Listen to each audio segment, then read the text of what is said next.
Salam değerli izleyiciler, her birinizin her vaxtınız xeyir, her birinizi hoş gördük. Ümumi Azərbaycanımızı, bütün qürbətdə yaşayan qardaşları salamlayırıq. Gördüğünüz kimi biz bu günləri Qəhrəman Tərtərdə, bax belə, Bordaqda camış kəlçələri var. Ay maşallah olsun, həqiqətən də doğrudan da gözəldir, gözəl qardaşlar. Qapanla satılır. Bak gördüğünüz hamısı camış kəlçələridir. Deməli, gözəl qardaşlar.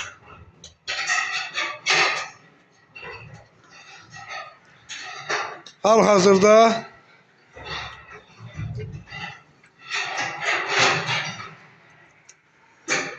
üç, 4, 5, 6, 7, 8, 9, 10, 11, 12, 13, 15, 16 dənə.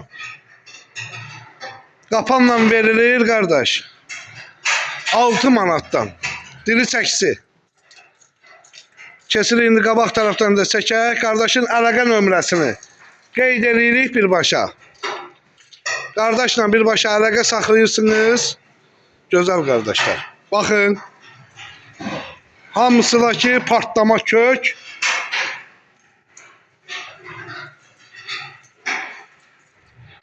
Deməli qardaşın nömrəsi 050 665 62 66.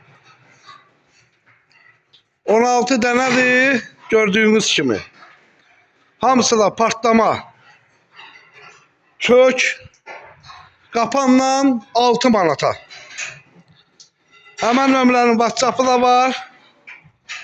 Qardaşla birbaşa əlaqə saxlayırsınız. Gəlirsiniz, baxırsınız və kom şəkildə də satılır. 16 baş heyvandır. Keçirik qabaq tərəfindən çəkəcək. Baxın. Gözəl qardaşlar. Ünvanımız Qəhrəman Tərtərdə. Bu günləri qardaşın heyvanları, bax burada hamısı göz qabağında.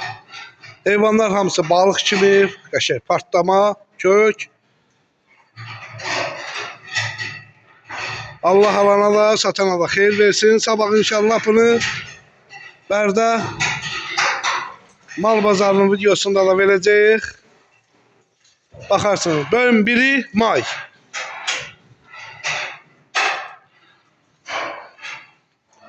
On 16 baş heyvandır.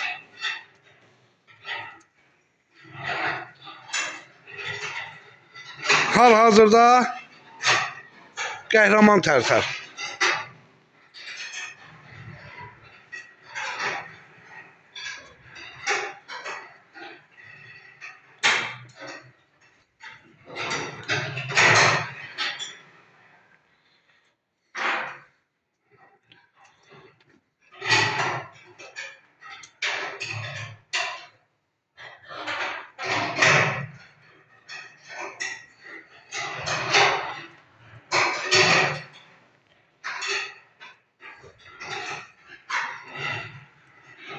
Hamısı da partlama köktür.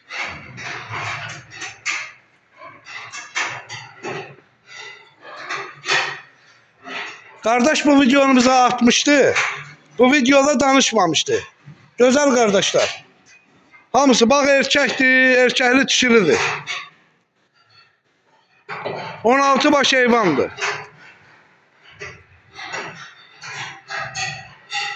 Biz orada nömrəni də dedik, qardaşın nömrəsini. Mənim gözəl qardaşlarım.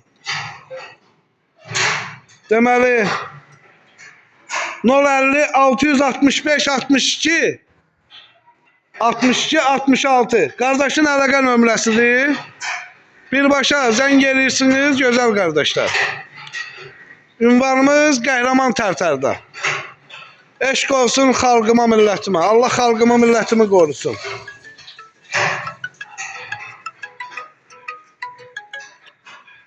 İnşallah da güzel videolar sizler için gelecek.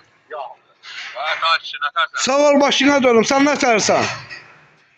Sağ ol hadi. Bana söyle, ne var anlatır ediyor. Allah hamınızın çörəyini versin. İndi burada da çörək var. İndi bax gör bu çörəyə. Kameranı aç, kameranı.